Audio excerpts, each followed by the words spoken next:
AI 嘅嘢，我哋長咗少少時間，令大家放多咗個 break， 咁都係解答咗頭先嘅問題。好，同學仔問是否不可以直接 copy and paste 用 AI Gen 嘅文章使用 social media 會 detect 到？唔係好明白呢條問題。我嘗試 rephrase 啊，如果我哋 AI Gen 嘅文章呢，我哋 social media 就唔會有規範佢嘅，就唔會影響我哋任何 social media 嘅評分啊或者表現。係咪凍啊？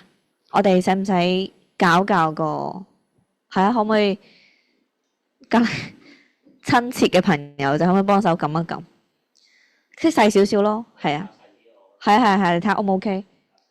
係啊，係啦，咁咧陣間 Miss 都要同大家討論啊，即係 AI Gen 咗嘅文章咧，其實社交媒體用係冇問題嘅，但係如果我直接不加思索地放喺自己 website， 同人哋抄咗或者撞咗，會有咩影響？陣間會講少少啊。呢個同學仔問得好好嘅，但係可能 rephrase 少少條題目就係放喺 website 嘅時候有冇咩嘅影響咁樣。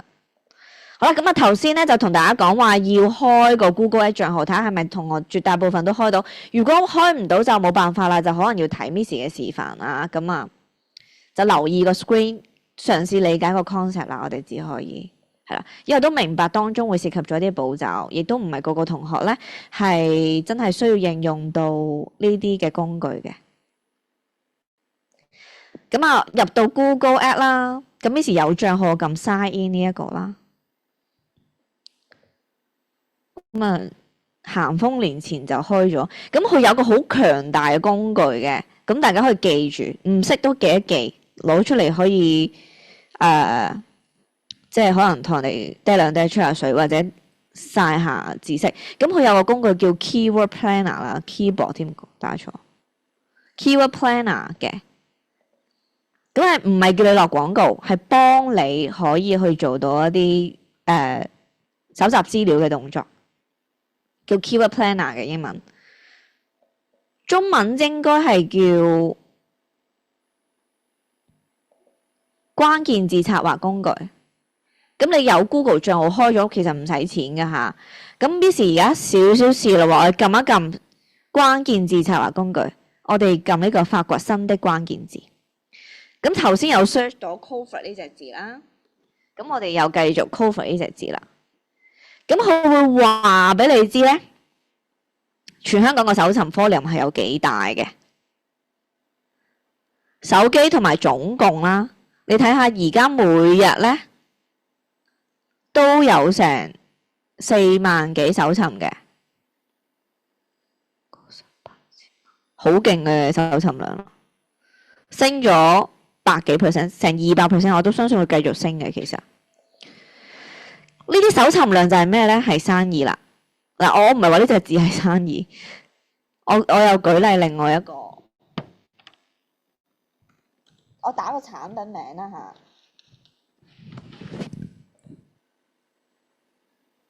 冇添，係咪？咁點解要做 SEO 咧？就係因為有人揾嘢，所以我哋要 measure。呢隻字可能太細。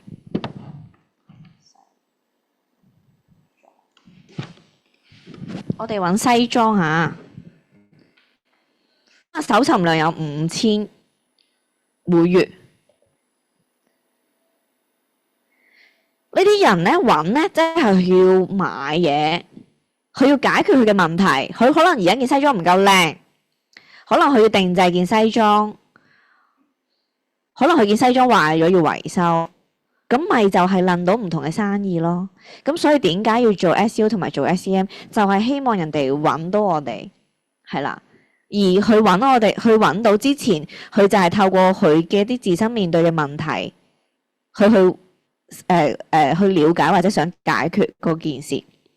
咁我呢度 Miss 有個小例子，咁係一間按摩店，中小企嚟嘅。咁 Miss 自己整嘅，屋企人生意啦，你當即家族屋企人生意，好小店嚟嘅啫，即係唔係啲大公司嚟㗎。咁啊，做泰式按摩嘅。咁個網站係咁樣，大家可以 scan 下了解下啦。冇做過 SEO 嘅啱搬咗新網站，之前有做 SEO 係排得好前，咁 Miss 都覺得好 power of 呢個排名嘅。我想用佢做例子話俾大家知 SEO 同 SEM 點樣去幫助中小企係咪真係翻生意啊？係咪真係有數啊？咁樣係大家可以 scan 下，一齊睇下咁樣。咁咧又俾少少補充啦。呢間按摩店有3間分店，都10幾年㗎啦。咁啊，嗰3間分店咧就係旺角、上環同埋銅鑼灣啦。咁小店嚟㗎，唔係 commercial 店嚟嘅，少得很可憐。咁當時 Miss 幫佢做呢個網站係點解啊？想翻生意啦，都係即係屋企人就話你翻工做咩㗎？都幫下屋企人啦咁樣。咁啊 ，Covid 嘅時候咧就限制令啦，就唔俾出街，又唔俾開鋪。咁啊，屋企人就話幫忙，要出糧要揾食，咁點算？好啦，咁啊就幫佢做個網站，就希望幫佢翻生意嘅個初衷就係咁。咁啊，透過翻生意呢樣嘢，想俾大家個 logic。如果屋企人同我講話要翻生意，我點樣幫佢？而家少少示範，大家望一望個 screen 啊。咁啊 ，Covid 係幾時嘅？有冇同學仔有印象？19年啦，唔知19年可唔可以撳到條數出嚟？我哋睇到2021年啫，都係 Covid 中初部分啦，咁樣。嗱，我睇唔到19年條數，因為佢最盡去到2022。唔係喎，最近去到2021，我應該睇到條數，4月2021年5月。嗱，呢個俾大家睇一睇按摩個搜尋量。嗱，Miss 個 brief 就係有人話要翻生意，咁樣點樣做呢？個步驟。咁點解 Miss 會覺得幫佢做網頁同埋做 SEO 呢？大家睇一睇，其實呢度睇唔到條數 ，Google Trend 應該見到。我試下用 Google Trend 睇下，因為 Google Trend 就冇乜時間限制。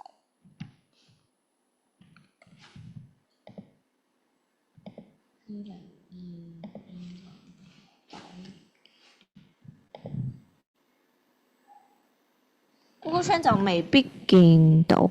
嗱，Google Trend 呢度有個，我 Miss 口講啦。咁咧喺2020年嘅時候咧，呢度咧差唔多係跌到0嘅，因為咧有限制令就唔俾出街，咁啊全線就唔開啦，咁條數好差。咁開翻之後就 keep 住升上，去到咁勁啦。咁 Miss 就見到，哇！雖然係小店啫喎，但係好多人會去揾按摩嘅喎。你睇下頭先我哋揾咩啊？西裝得個4000搜尋，按摩成4萬啊！個18千萬啊，冇睇錯喎，4萬搜尋，即係香港很多人要按摩，要去揾按摩，係咪？咁所以 Miss 咧就萌生咗一個諗法啊，幫屋企人整個網站啦，咁樣就幫佢哋開咗呢個泰式按摩店。咁咧個老闆咧都成60幾歲退休噶啦，咁啊啲按摩姐姐咧都好老年紀噶啦，冇人經營噶啦，叫佢做 Facebook，佢哋會好辛苦。咁我就見到有咁多搜尋量，我就自己整嘅個網。自己買個 template 翻嚟幫佢砌啦，同埋整呢啲 SEO。咁啊嗰陣時就好努力做。咁啊你知啦，即係身經百戰，之前做過咁多大品牌，咁辛苦捱過，知道點樣做係會成功。咁幫完佢做之後咧，佢上到第一嘅。而家唔係啦，因為轉咗新網站 ，Miss 真係唔得閒理佢哋啦。上到第一啦，即係揾預約按摩咧係第一嘅。揾泰式按摩咧，見到係好頭㗎。全香港除咗係啲即係publication 啦，就係呢一間不知名嘅按摩店。咁啲客咧就見到咁前咧，就起勢撳入去就會 booking 嘅。咁咧每個月幾多錢廣告費咧？好相宜嘅，1500蚊。Miss 勁窮，因為真係冇乜錢嘅佢哋，1500蚊。有翻到幾多數咧？俾大家睇啦，一個月1500蚊嘅廣告費底下，我哋大概咧。係有1000個網頁瀏覽，1000個網頁瀏覽。頭先我講全香港搜尋量4萬幾，咁咧其實咧個按摩最平收費360蚊一個人，咁我幾乎每個月咧喺呢度翻數嘅都有100個 WhatsApp 人撳去 WhatsApp 問嘢，而80% 係登點，因為平，佢哋行全即係好平價咁樣啦。咁就有70% 嘅人都係2個人按摩，咁所以一個月咧大概1500蚊嘅廣告費咧，都有150個客，都有成5萬幾個生意喎，都幾誇張係咪？落1500蚊喎，有咁嘅數喎，好似 OK 喎。咁個契機就係我哋見到有搜尋量啦，我哋揾唔揾到個生意嗰個入口喺邊啊？係啦，係啦。咁呢個位就想同大家分享 Keyword 下面嘅工具點用嗱。陣解答嚟，因為少少 off topic 唔關 SEO 事啊，同學。咁我哋講咗 SEO 先。咁我用按摩呢個例子就話俾大家知，就係小店咯，全世界冇做，大家都唔識做。咁我哋有做少少，我哋就已經跑贏人哋。咁我當 SEO 我做咗啲咩動作咧？我哋用好土豪陀地嘅方式去講啊，唔識 SEO 嘅大家都當我哋純粹點樣去做咧？呢間按摩店係主力講泰式嘅，咁 Miss 就做咗個動作，我呢度嚇死你。我 Covid 嘅時候坐咗2星期幫佢起咗個網，咁咧呢度咧我就將佢所有嘅按摩項目咧全部開晒一個頁面，開好多頁。我用一個好奸嘅方法咧，全部加泰式按摩呢隻字落去，就 make sure 俾人嘅感覺係咩咧？俾 Google 我去Google 搜尋器話俾佢知，呢間雖然好似好少店，但係好似好專業，因為佢有好多呢個服務。咁佢就衡量過一個計算基準，睇翻所有按摩店冇咁多頁面喎，冇咁多資訊喎，咁佢咪命定好似覺得佢有啲專業喎，有啲 authorities 喎，咁佢就俾我上好頭嘅位置啦。咁而真係的，而且確冇人咁絕對，好似 Miss 咁傻起10幾隻呢啲 treatment post 出嚟噶嘛。Miss 就真係去買相啦，去頁面咁夾硬去擠佢，令到佢好豐富啦，Google 去上個排名嘅，係啦。咁啊，我又唔識泰式按摩，咁啊個老闆又唔教我，啲同事又唔教我，點樣我就去淘寶買本按摩書去睇下泰式按摩是什麼，咁就寫咗呢啲內容出嚟，就正正係 Miss 想講嘅 SEO 啦。OK， 係啦，咁啊呢啲咧我就Google 我又真係到喎。咁啊重點就係都有寫網 blog post， 呢個 blog post 咧就係上到好高嘅頁面啦。而家唔係，因為我真係轉咗網站，我拱走晒啲嘢啦。唔長嘅喎，好短嘅，其實都幾易寫嘅，係啊。咁啊就透過呢啲 tactics 一個比較好淺白嘅方向，令大家去知道咩叫 SEO 啦。咁啊呢個時候就頭先個例子淺白地簡單介紹，咁我哋真係學少少 SEO 嘅知識嘢啦，少少知識啦。咁咧 SEO 其實做又係分3樣嘢，大家要少少可能理解。整體嘅 SEO 係包括3個部分，呢個碌屎未必有嚇。第一咧就係有需要影相或者 screen cap 啦。第一個係 content 啦，即係內容。我哋做 marketing 要講文字、講內容，有冇共鳴？啲人係睇字嘅。咁第二樣嘢就係搜尋引擎咧，即係電腦啦。電腦係唔識睇字噶嘛，咁佢哋識有 coding嘅，咁所以我哋有個叫做 technical SEO， 就係俾啲機器、俾啲電腦去學習同埋去辨識我哋嘅。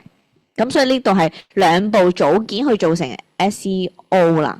一個叫做人體嘅內容，一個叫做機器體嘅內容，機器嘅啫咁樣。咁第3個中間黃色嗰個咧就叫 backlinks， 大家記一記呢個 terms 啊，係 SEO 專屬嘅。backlink 係啲咩咧？即係 word of mouth， 即係口碑。譬如你哋讚 Miss 即係教書幾好，咁呢個係口碑。咁網頁咧，我哋排名高唔高咧？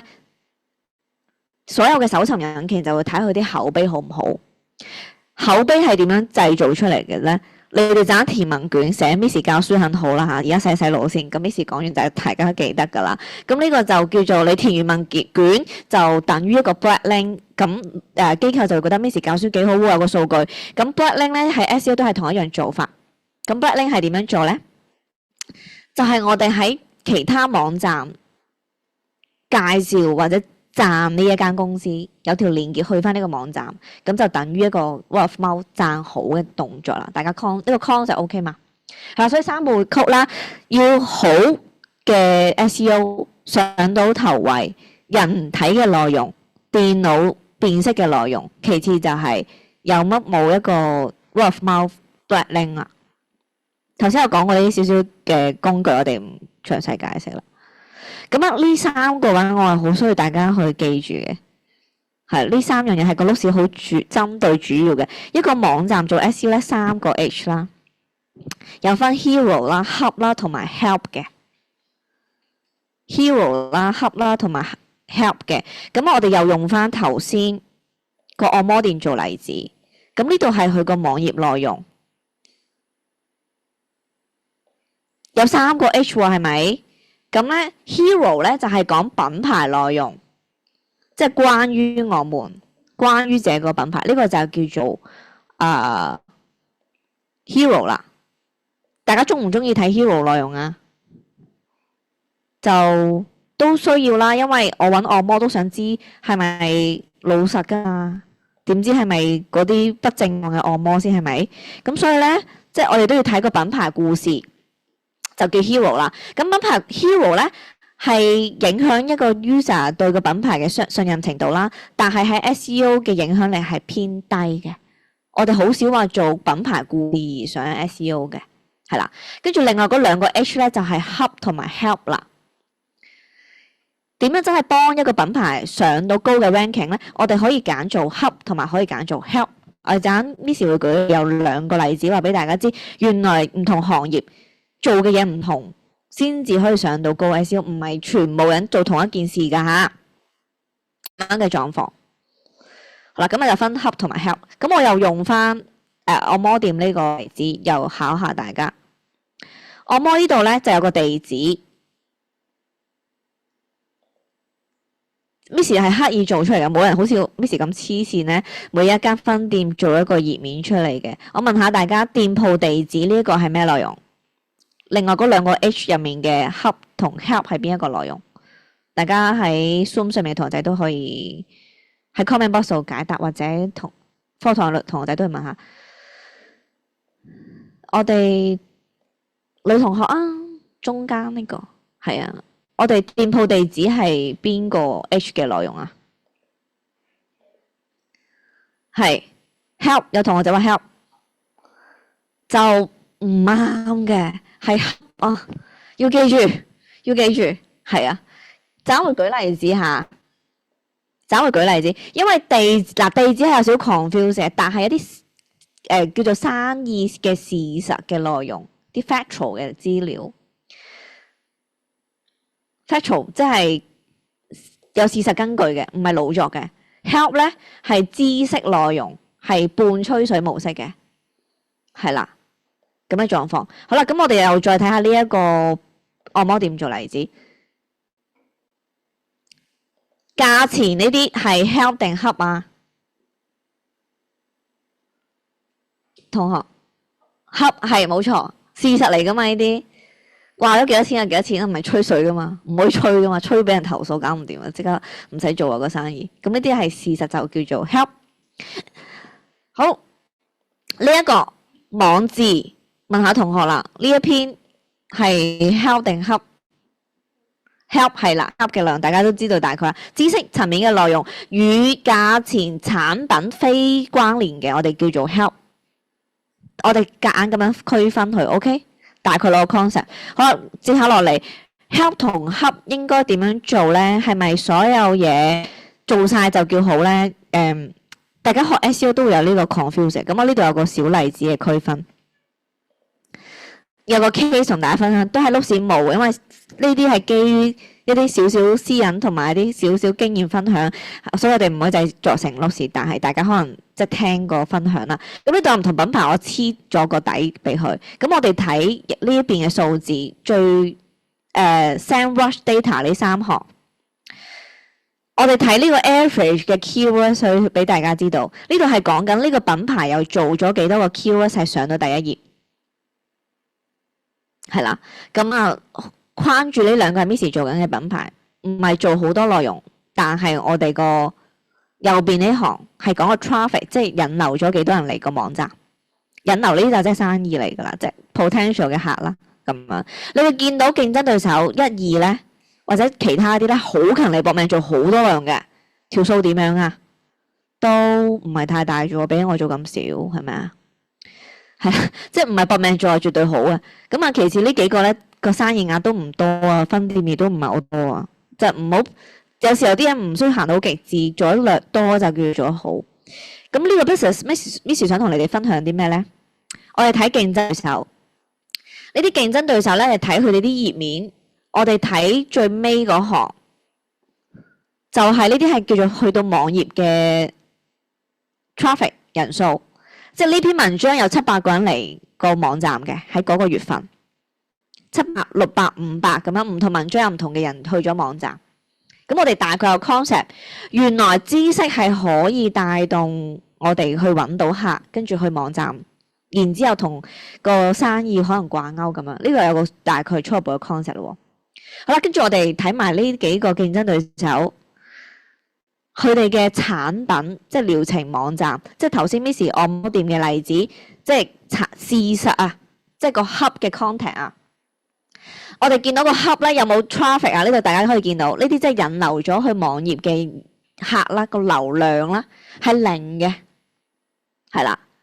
OK， 咁繼續睇埋競爭對手啦，做好多內容，都係一個月得個6個人嚟個網站，有冇生意嘅機會啊？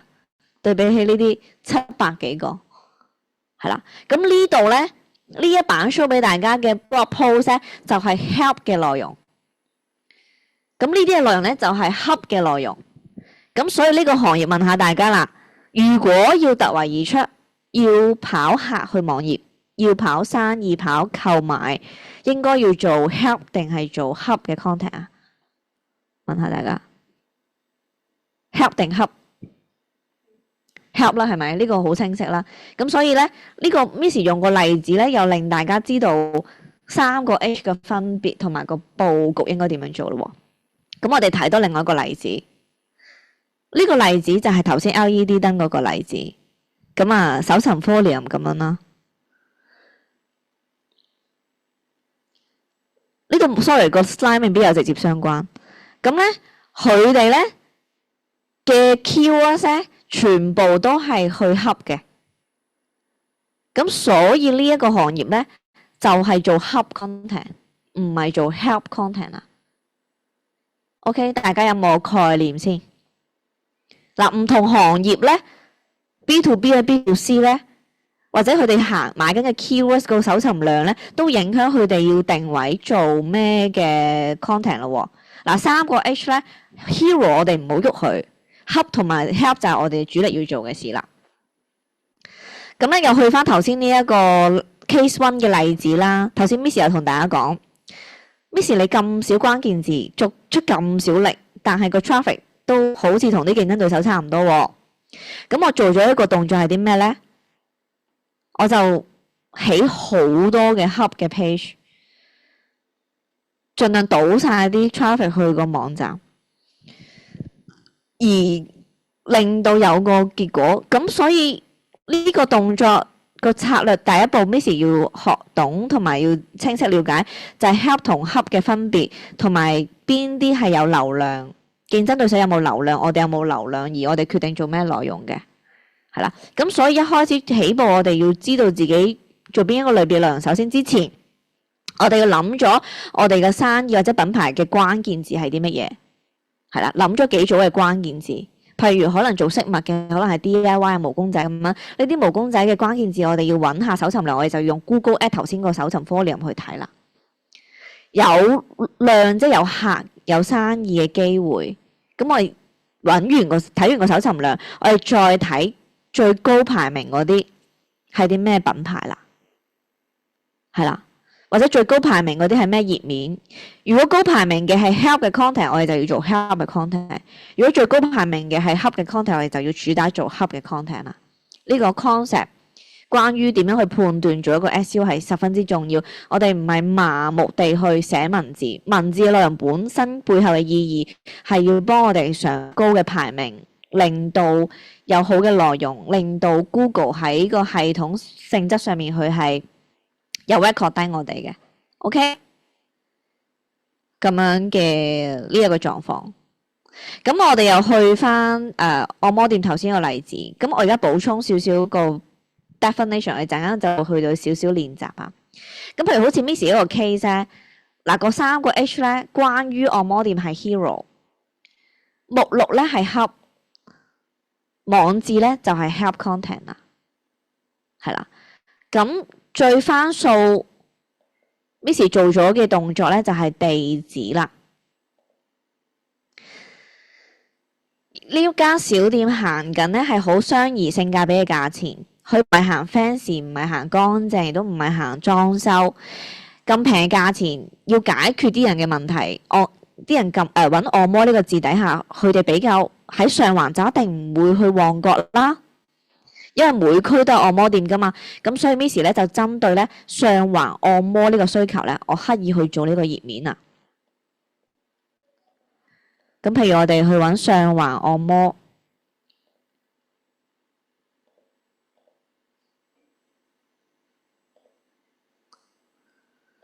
我就希望係揾呢個關鍵字嘅時候呢，係見到頭先個網站，大家見唔見到啊？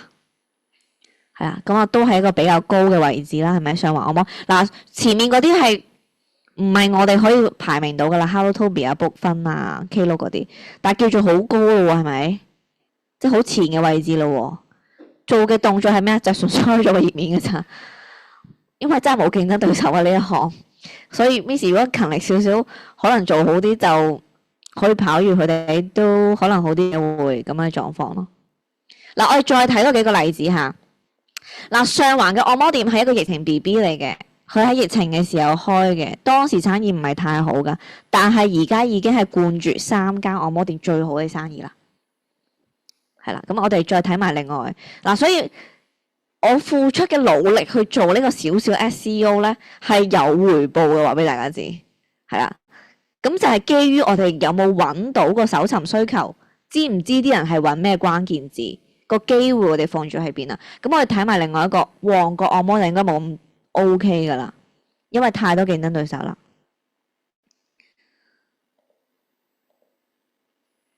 係即係人哋比較你出名啊，咁你就個契機就會少咗啦，比較後嘅位置啦，係啦，咁揾極都未見到啦。咁啊，如果我想要再做多啲旺角按摩店嘅生意，我就真係要再做下啲 SEO， 按翻高少少嘅排名。好，跟住就係銅鑼灣按摩店呢個字啦。嗱，因為佢係吸平客嚇，咁所以咧要揾嘅人好想按摩，好攰，好辛苦，好唔好想解決疲勞嘅動作嘅時候，佢哋就會見到嗱，揾銅鑼灣按摩店都係未見到我哋噶。呢個就有改善嘅空間啦喺 SEO 上面。頭嗰幾位都冇啊，都係人哋啊，咁樣啦。要再落力啲啦，即係做翻好少少。咁上環按摩店係頭先個例子係叫做跑出咗，冇競爭對手做，又多問嚟咗，咁樣。好啦，我揾多另外一隻 keywords 俾大家，我哋又睇多睇先啊。我哋睇埋泰式按摩呢2隻字，同埋預約按摩呢2隻字，我哋睇下個排名結果如何啊？喺而家荒廢咗呢個網站，叫做之前有好好 planning， 但係荒廢咗，而家啲 SEO 甩晒嘅時候，個狀況係點？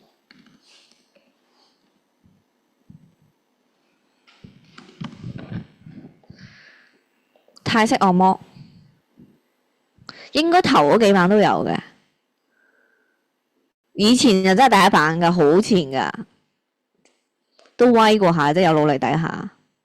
係啦，而家我哋睇下，有啊，第2版都好前啊。按摩服務同埋價錢目錄，呢啲咪撈客咯。嗱，我都幾肯定其他唔夠我哋做得咁即用心啊，用心係啦。嚇？佢行前啲啊？我睇一睇先。我哋有個分別啦，喺個 SEO 上面。咁如果我哋睇佢哋點解行得比我哋做得好呢？泰式按摩，我哋睇啲咩呢？首先分析佢哋3個 H 入面啲頁面先啦。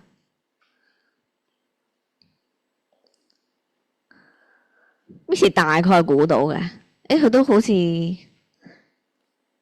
乜特別啦，即係唔係好 fancy 嗰啲類別啦。我估佢排得前係佢有入啲 SEO 嘅 setting，叫做 meta tag 同 description headline 嗰啲。Miss 冇入嘅，而家乜都冇做噶。係啊，我應該入翻我就其實上到嘅都，但係佢唔算好正宗或者做得好多啦。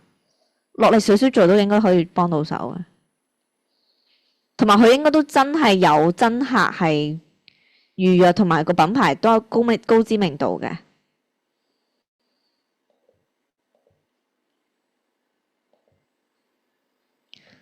嗱，其實如果佢呢啲呢，獨立開個荃灣按摩或者泰式沙田按摩，佢係翻到嗰啲數㗎。咁點解佢哋唔開？因為佢哋唔知原來咁樣搜尋量見到底下有個商機，而 Miss 夾硬擠啲 SEO 出嚟咯，即係夾硬擠出嚟，因為冇錢窮啊嘛。咁啊睇埋預約按摩咯喎。嗱，呢啲 third party 嘅 booking 地方就好上得好前啦，因為佢哋係靠呢啲去同啲 business 有個 deal 去揾錢嘅。咁我哋睇一睇預約按摩呢個關鍵字有啲咩排名？都越嚟越多新式嘅按摩店係做得好好嘅，其實都係咁講。之前咧 Miss 嘅呢幾隻字咧都係排第一嘅，而家排得好後啦。係啦，咁啊又需要再努力做一做啦。咁但係頭先嗰個唔緊要，都係一個例子，話俾大家知道啊，原來係咁樣思考同埋咁樣去做 SEO 嘅。O 唔 OK 先？嗱，頭先按摩店呢個係屎 Q 嚟㗎吓。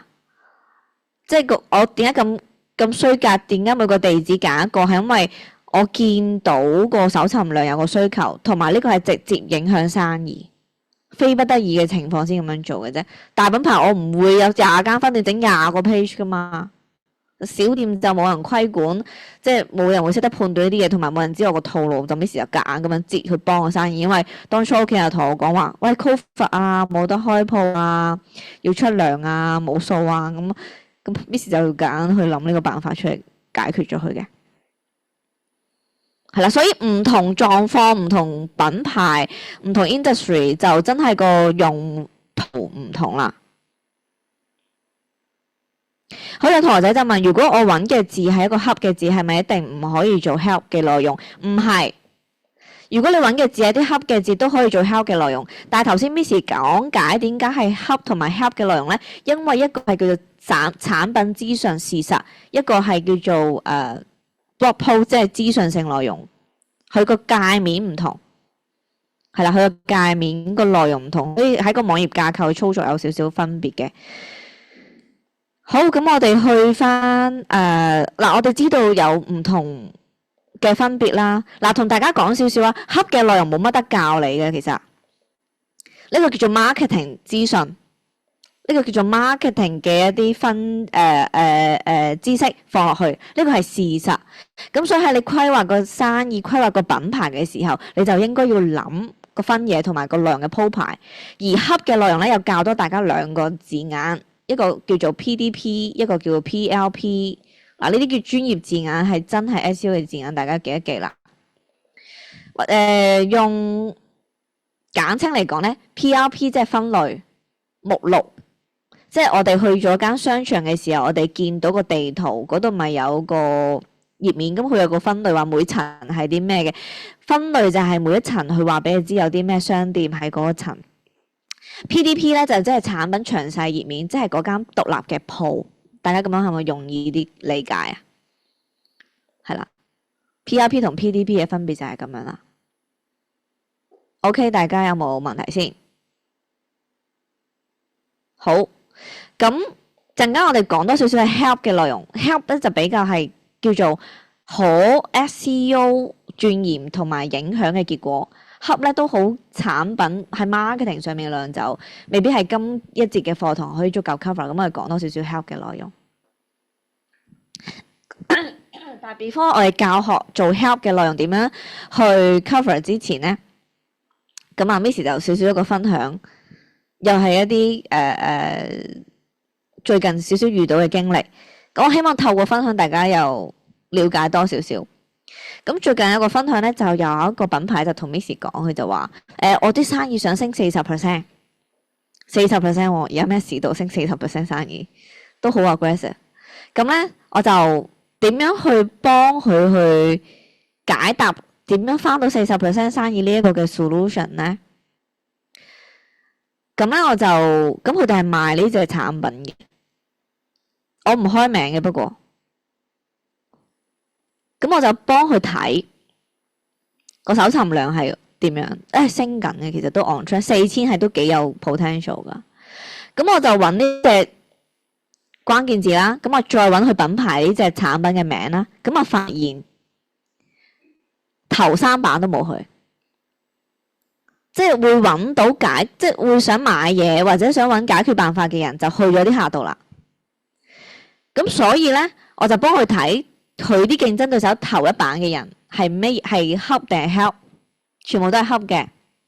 咁即是話啲人係好 ready 買嘢，咁我要俾嘅客人嘅 solution 就係佢重新執過去嘅 hub content 啦。咁佢當中嘅思路點樣去 plan hub 嘅 content 就係 marketing 嘅分析啊，就唔係一啲SEO 咁技術面嘅一啲嘅寫法啦，嘅處理手法啦，係啦。咁啊呢個小分享俾大家。好徹底地知道啊！